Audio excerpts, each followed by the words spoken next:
Hello, hi, नमस्ते, welcome back to my channel again. और आप सभी का बहुत बहुत स्वागत है मेरे यूट्यूब चैनल साइको सूत्रा पर। आज हम एक बहुत इंटरेस्टिंग टॉपिक पढ़ने जा रहे हैं जो कि पॉजिटिव साइकोलॉजी का मेन टॉपिक हम कह सकते हैं। काफ़ी पॉपुलर ये चीज़ है, चल रही है इन रिसेंट टाइम्स, जो कि सक्सेसफुल एजिंग। एजिंग के बारे में आपने सुना होगा, जो बुढ़ापा आता है, हम उम्र के साथ बूढ़े होते हैं, बड़े होते हैं। लेकिन ये सक्सेसफुल एजिंग क्या चीज़ है? काफ़ी इंटरेस्टिंग आज का लेक्चर होगा। Without any further delay start करते हैं। रिसेंट टाइम में successful ageing has been receiving much attention in recent years due to the longevity.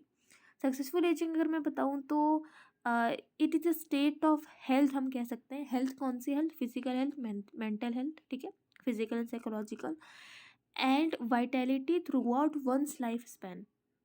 हम एज तो करते हैं, लेकिन क्यों काफ़ी लोग बुढ़ापे में जाके उदास रहते हैं, और क्यों कुछ लोग बुढ़ापे में जाके बहुत ही एक्टिव और खुशहाल ज़िंदगी जीते हैं, अपनी लाइफ को एक अच्छे नोट पे ख़त्म करते हैं? क्या डिफरेंस है? ठीक है, चलिए आज का लेक्चर स्टार्ट करते हैं। आज हम पढ़ेंगे टॉपिक्स। देखिए आज हम क्या क्या पढ़ेंगे। एजिंग को हम अंडरस्टैंड करेंगे, ठीक है, जानेंगे उसके बारे में। टाइप्स ऑफ एजिंग पढ़ेंगे, एजिंग की काफ़ी सारी थ्योरीज पढ़ेंगे, और सक्सेसफुल एजिंग के प्रिडिक्टर्स क्या है और strategies to promote the successful ageing हम पढ़ेंगे। ये सारे टॉपिक्स हम आज के वीडियो में कवर करेंगे। हो सकता है वीडियो थोड़ा सा लेंथी हो जाए, बड़ा हो जाए, लेकिन मैं कोशिश करूँगी कि सिंपल एक्सप्लेनेशन दे सकूँ।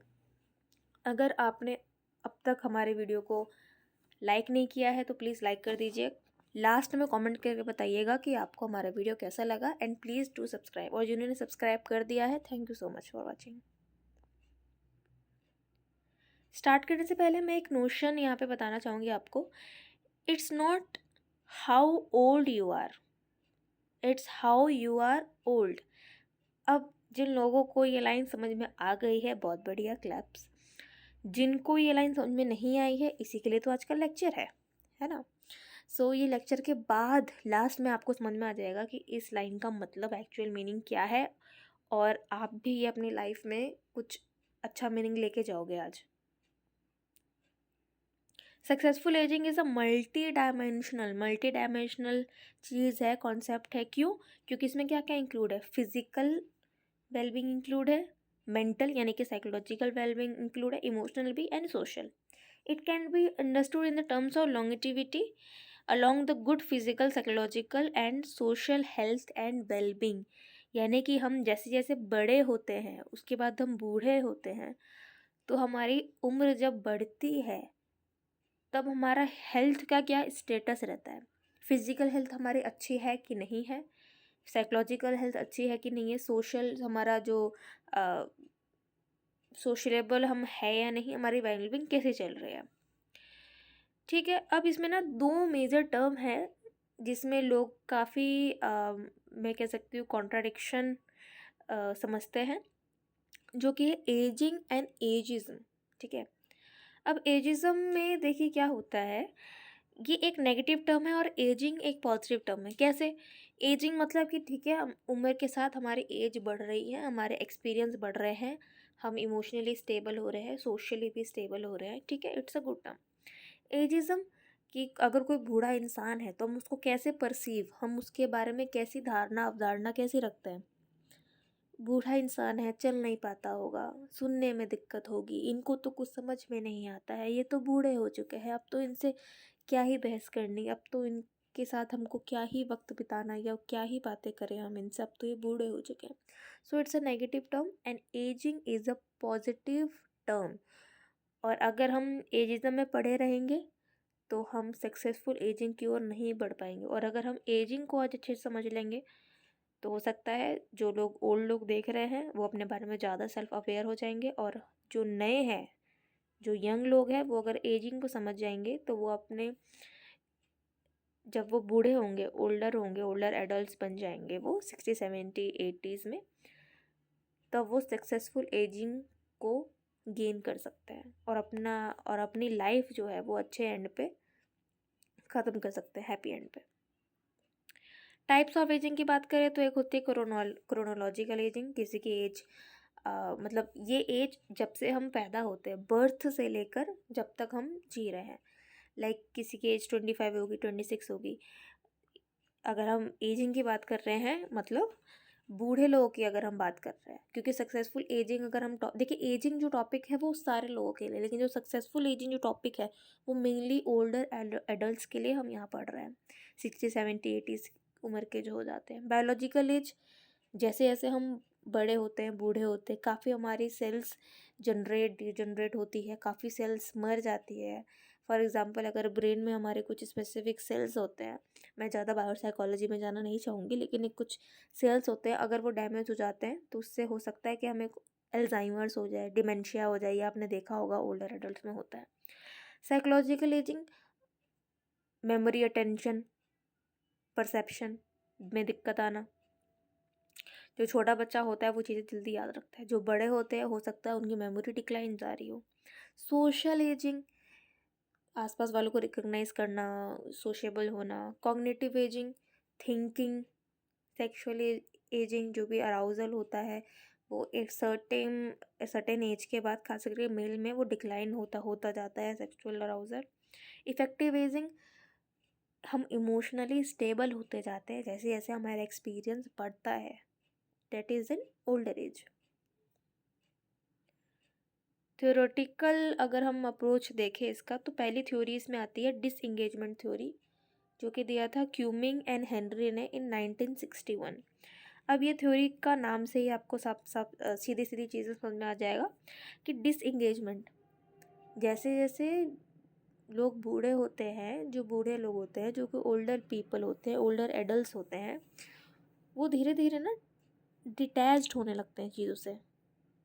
जो एक्टिविटी वो पहले कर रहे होते हैं वो कम हो जाती है, जो उनको पसंद होता है, जहाँ जाते हैं, चलते हैं, फिरते हैं, घूमते हैं, जो जितना बोलते हैं, वो उन सब में डिक्रीज़ होने लगती है उनकी एक्टिविटी। वो धीरे धीरे डिसएंगेज्ड हो जाते हैं चीज़ों से, और ये सब वो वॉलंटरीली कर रहे होते हैं, ठीक है, according to the older people और पर्सन। वॉलेंट्री हम कह सकते हैं, वॉलेंट्री डिसएंगेज कर लेते हैं वो खुद को themselves from the social relationships, right. जो उनकी एनर्जी होती है, आप साइकोलॉजिकल मतलब साइकिक एनर्जी भी कह सकते हो और फिजिकल एनर्जी भी कह सकते हैं, वो डिक्लाइन में जा रही होती है, एनर्जी उनकी कम हो रही होती है, वो कल्चरल नॉर्म से, सोसाइटी से धीरे धीरे डिसएंगेज होते जाते हैं, ठीक है। दूसरी हमारी थ्योरी है एक्टिविटी थ्योरी। अब ये देखिए, हम उल्टा कह सकते हैं कि एक्टिविटी यानी कि और इंगेज होना। जब काफ़ी लोगों को आपने देखा होगा वो अपने ओल्ड एज में ज़्यादा एक्टिव होते हैं, रिटायरमेंट के बाद भी हो सकता है वो कुछ अपना बिजनेस खोल के बैठ जाए, या कोई कल्चरल ग्रुप या कोई किटी ग्रुप ज्वाइन कर सकते हैं, है ना। अच्छा, ये थ्योरी दी थी हैविंग हर्स्ट ने, ये भी सेम 1961 में दिया था, ठीक है। अब इसमें ये चीज़ देखने को आती है कि जो लोग एक्टिविटी में ज़्यादा इंडल्ज होते हैं, होते हैं ओल्डर एज में, उनका सेल्फ एस्टीम हाई होता है, वो हैप्पियर रहते हैं, और which leads to physical health also, good physical health also. Third theory है हमारी सब कल्चर थ्योरी, जो कि दिया था रोज एंड पीटरसन ने 1965। इसमें क्या है, वो अपने जैसे ही लोग ढूंढते हैं, ओल्डर पीपल फ्रॉम सब cultures, they interact with others having the similar backgrounds, experiences, attitudes, values, beliefs and lifestyle, ठीक है। तो सब कल्चर थ्योरी में हमने क्या देखा कि जो ओल्डर पीपल है वो उनके जैसे ही experience, background, attitudes, values, beliefs और लाइफस्टाइल जैसे लोगों के साथ इंडल्ज होते हैं। अब इसका मतलब ये भी है कि भाई वो जो अदर ग्रुप है ना, उससे आइसोलेट हो रहा है, राइट। फोर्थ है selective optimisation of compensation if with compensation, ये दिया था बेल्टिस एंड बेल्टिस ने, या बर्ड्स एंड बर्ड्स भी कह सकते हैं, 1990 में। So according to this theory, इसमें क्या था, as people grow older restrictions in the functional domains increases, जैसे जैसे बड़े होते हैं, काफ़ी एक्टिविटीज़ में हमें खुद से ही लगने लगता है कि भाई इसमें हम ये चीज़ हम नहीं कर सकते, या जो जैसा हम पहले जितना हम इंगेज होते थे किसी चीज़ में, फंक्शन करते थे किसी पर्टिकुलर चीज़ में, अब हम उतना नहीं कर पाते हैं। लाइक पहले हम अच्छे से गाने सुन लेते थे, हमको याद हो जाता था, और हम अंताक्षरी खेलते थे, फॉर एग्जाम्पल, मतलब ऐसे एग्जाम्पल, ठीक है। लेकिन अब देखिए इसमें ऑप्टिमिस्टिक चीज़ क्या है कि ठीक है भाई, हम बूढ़े हो गए हैं, हमारी अब मेमोरी इतनी नहीं रही है, ये हमारी फिजिकल एक्टिविटी नहीं रही है, पहले हम आराम से वॉक करते थे, दौड़ते थे, अब नहीं कर पा रहे हैं, तो कोई बात नहीं, एज बढ़ गई है इसलिए नहीं कर पा रहे। सो इस थ्योरी, ये थ्योरी आपको समझ में आई, सिलेक्टिव ऑप्टिमाइजेशन विद कंपनसेशन। फिर आती है हमारी प्रोएक्टिव थ्योरी, जो उसने दिया था, किसने दिया था, कहाना एंड कहाना, या कहना है कहना। सो कहाना एंड कहाना 1996 में दिया था, जो कि बेस्ड है किस पे, preventive proactivity and corrective proactivity. So proactive behavior adaptation is facilitated and individual engaged is in positive health behaviors to help others, planning ahead and modifying one's environment and role substitution. ठीक है, proactivity मतलब हम दूसरों की help कर रहे हैं, बहुत ज़्यादा प्रोएक्टिव है, ठीक है। फिर है सोशल इमोशनल सेलेक्टिविटी थ्योरी, ठीक है, जो दिया था फ्यूंग एंड चार्ल्स ने 2003 में। इसका मतलब देखिए क्या है, सोशो इमोशनल, जैसे जैसे हमारा एक्सपीरियंस बढ़ रहा होता है, एज बढ़ रहा होता है, हम इमोशनली स्टेबल होने लगते हैं। It explains, this theory explains that the older people prioritise emotional goals, adjust emotional regulation and social interaction to maximize positive experiences. They choose close relationships to optimize positive emotional experiences. I hope you are getting. Seventh one is, अगली जो हमारी theory है वो है Gairo transcendence theory, जो कि ton STEM ने दिया था, ठीक है। टॉन स्टैम ने दिया था आई थिंक ये दिया था, हाँ, 2005 में दिया था, या सो 2005 में दिया था कॉन्ड स्टैम ने।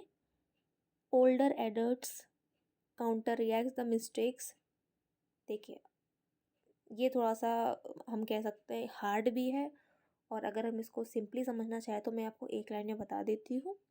इसका सिंपल सा मतलब है, ट्रांसेंडेंस है ना, गैरो ट्रांसेंडेंस, इसका मतलब यही होता है कि भाई हमने जो पहले गलतियाँ की हैं उसको रियलाइज़ हो गया, ठीक है। हमने कोई गलती की थी बचपन में, अगर हम बूढ़े हो गए तो हम याद कर रहे हैं कि हमने ना बचपन में ये गलतियाँ की, अब हमें नहीं करना चाहिए।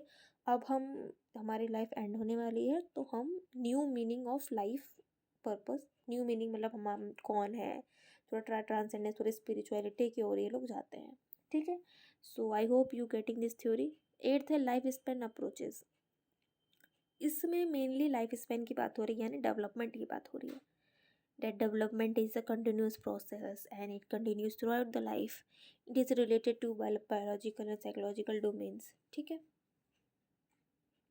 इसमें वैसे काफ़ी सारे अप्रोचेस हैं, जैसे काफ़ी सारे लाइफ स्पैन साइकोलॉजिस्ट हुए हैं जिन्होंने successful ageing means ageing development stages की बात की है, जैसे कार्ल यूंग हो गए, एल्फ्रेड एडलर हो गए, एरिक एरिक्सन हो गए, पैक हो गए, नोरगार्टन एंड हैवी हर्स्ट हो गए, ठीक है।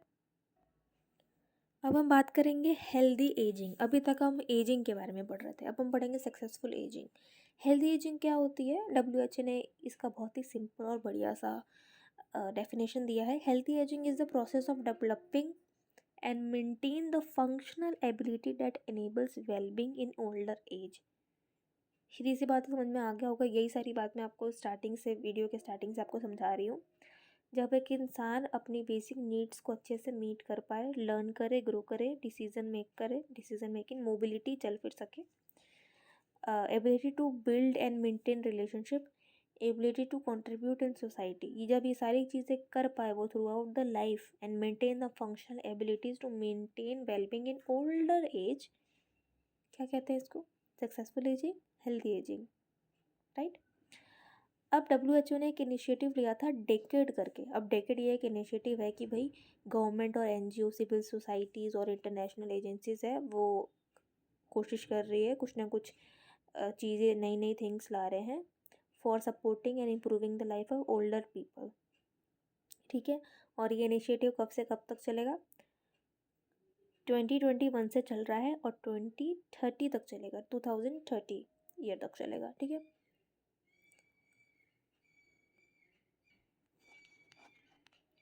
अब अगर हम सक्सेसफुल एजिंग के कंपोनेंट्स की बात करें, फिजिकल कंपोनेंट, डिजीज़ फ्री होना चाहिए, तभी हम कह सकते हैं कि हाँ अच्छे से एज कर रहे हैं, या बीमारियाँ कम होनी चाहिए। विजन एंड हियरिंग अच्छा होना चाहिए, फिजिकल फंक्शनिंग, चल फिर वो अच्छे से सके। ऑफ कोर्स ओल्डर एज में दौड़ना मुश्किल हो सकता है लेकिन चलना मुश्किल उतना नहीं होना चाहिए। साइकोलॉजिकल कंपोनेंट में देखिए, डिप्रेशन नहीं होना चाहिए, स्ट्रेस लाइफ में आता है पर इतना भी नहीं हो कि वो ओल्डर एज में जाके अपने, हो सकता है मिस्टेक्स को इतना याद करने लग जाए कि मैंने ये किया वो किया या मैंने ये नहीं किया और डिप्रेशन हो जाए, ऐसा नहीं होना चाहिए। Living will self rated health, ठीक है। Social component, meeting children, telephone use अच्छे से होना चाहिए, सोशल ग्रुप होना चाहिए, सोशल सपोर्ट होना चाहिए, सोशल गैदरिंग्स, गेट टुगेदर्स में जाना चाहिए, राइट। अब कुछ प्रिडिक्टर्स है सक्सेसफुल वेलबींग के। पहला है सब्जेक्टिव वेलबींग। अब दो एग्जांपल लीजिए। पर्सन ए, एक पर्सन ने अपनी पूरी लाइफ बहुत अच्छे से गुजारी है, हर स्टेज पे वो सक्सेसफुल रहा है, जिस एज पे और स्टेज पे उसे जो करना चाहिए था उसने किया, मम्मी पापा के साथ रहा, पढ़ा, जॉब लगी, अच्छे से पढ़ाई की, जॉब लगी, शादी हुई, बच्चे हुए, बच्चों की पढ़ाई हुई, टाइम पे बच्चों की शादी हो गई, वो रिटायर्ड हो गया और अब वो खुश है कि उसने सब कुछ सही टाइम पे किया और रिटायरमेंट का मस्त पेंशन पैसा आ रहा है, आराम से वो अपनी ज़िंदगी गुजार रहा है। पर्सन भी, उसने लाइफ के सारे डिसीजन गलत लिए, लेट हो गया वो, और अब वो लास्ट में आके खुद को मिस्टेक हो गई मेरे से, ये ज़्यादा सोच रहा है और वो एक अनहेल्दी लाइफ जी रहा है, फिजिकली भी और मेंटली भी। So it is very subjective, right. सबके अलग अलग एक्सपीरियंस है, तो सब्जेक्टिव वेलबींग। अब दूसरा है कॉग्निटिव फंक्शनिंग। अब आपका, आप जैसे जैसे एज कर रहे हैं उसमें कॉग्निटिव फंक्शनिंग से क्या मतलब है। कॉग्निशन का सिंपल से मतलब है एग्जीक्यूटिंग फंक्शन होगा, मेटाकॉग्निशन होगा, स्पीड ऑफ प्रोसेसिंग, अटेंशन होगा, परसेप्शन होगा, मेमोरी होगी, लर्निंग होगा, लैंग्वेज होगा, विजुअल स्पेशल फंक्शन होगा और ना जाने क्या क्या होगा, ठीक है। कॉग्निशन का मतलब हमको पता है। अब ये सारी चीज़ें अगर हमारे पास अच्छी होंगी, if we have better cognitive abilities such as planning, problem solving, memory, these can help us to deal with our day to day challenges and enable us to function independently, ठीक है। कॉन्फिडेंस बढ़ेगा इससे, self esteem बढ़ेगी और self and wellbeing भी बढ़ेगा। अगर cognitive functioning बिगड़ गई है किसी इंसान की तो सीधी सी बात है उसको ओल्ड एज में जाके अल्जाइमर होना ही होना है, कोई फिजिकल बीमारी होनी ही होनी है और डिमेंशिया भी होना ही होना है, ठीक है। मतलब कोई ना कोई फिजिकल या मेंटल प्रॉब्लम उसको होगी अगर उसका कॉग्निटिव फंक्शन अच्छा नहीं जा रहा है और डिक्लाइन की तरफ है as we grow older.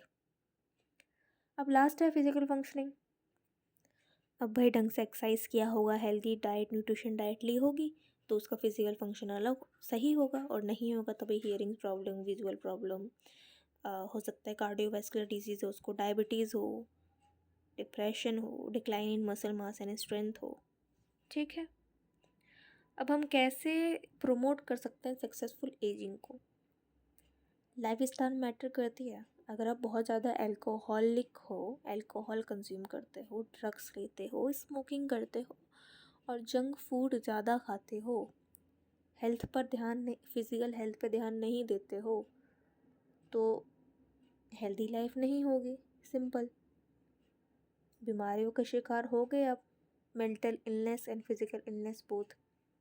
So life style matters, खास करके आप जैसे जैसे बड़े हो रहे हो, एडल्टहुड या ओल्ड एज में जा रहे हो, आपको अपनी लाइफ स्टाइल जैसे पहले थी वैसी नहीं रखनी होती है, चेंज करनी होती है। हेल्दी खाना होता है, घूमना फिरना होता है, वॉकिंग, एक्सरसाइज, योगा, इन सब की ओर जाना होता है, थोड़ा ठहराव की ज़रूरत होती है। सोशल सपोर्ट, सोशल सपोर्ट में क्या आता है, फ्रेंड्स एंड फैमिली के करीब रहना बहुत ज़रूरी है। एंड कीप लर्निंग, कुछ कुछ नया आप सीखते रहो, ठीक है। आपको गार्डनिंग पसंद था, आप नहीं कर पाए, थ्रू आउट द लाइफ किसी न किसी भी जैसे गार्डनिंग करो, पेंटिंग करो, कुछ एम्ब्रॉयडरी सीखो, गाना सीखो, म्यूज़िक सीखो, गिटार सीखो, बहुत सारी चीज़ है, डांस सीखो, कुछ ना कुछ नया सीखते रहो to keep your brain healthy, body healthy. So I hope आज का वीडियो काफ़ी इंसाइटफुल रहा हो आपके लिए, आपको पसंद आया हो। प्लीज़ जाके कमेंट करो, बताओ वीडियो कैसा लगा। Thanks for watching. अपना ध्यान रखिए, स्वस्थ रखिए, मिलते हैं अगली वीडियो में।